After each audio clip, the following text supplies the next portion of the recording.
The title of this video is called, But This Time, Let Down Your Nets. God is saying to you, this time is going to work. This time, just trust me. This time, just follow my directions.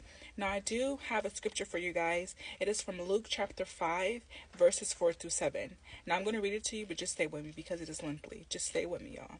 So, verse 4 reads, and this is Jesus talking. He says, when he had finished speaking, he said to Simon, put out into deep water and let down the nets for a catch.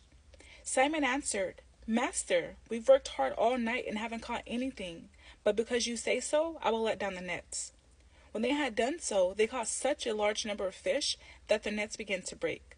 So they signaled their other partners in the other boat to come and help them, and they came and filled both boats so full that they began to sink.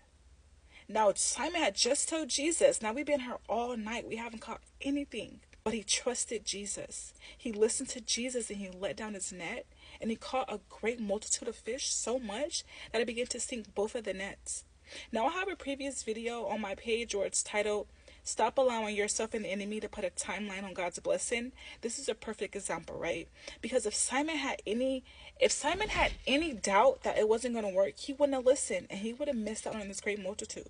And this is also the start of Simon becoming a disciple for Jesus, because right after this, Jesus says, follow me. And he left all the fish there. He left it all there with other people, and he started to follow Jesus, and he became his disciple. But back to the story. If Simon would have had any fear in him and would have said, no, because last time I did it and it didn't work, so I'm not going to do it this time. Stop putting a timeline on God's blessing, because that instills disbelief in us, right?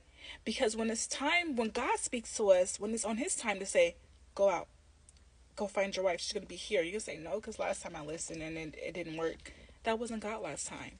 God says, go out. I'm about to put you in position for your husband to see you.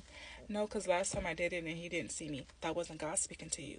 Go out, and this time you're going to ace that interview and they're going to hire you in that higher position, that manager position.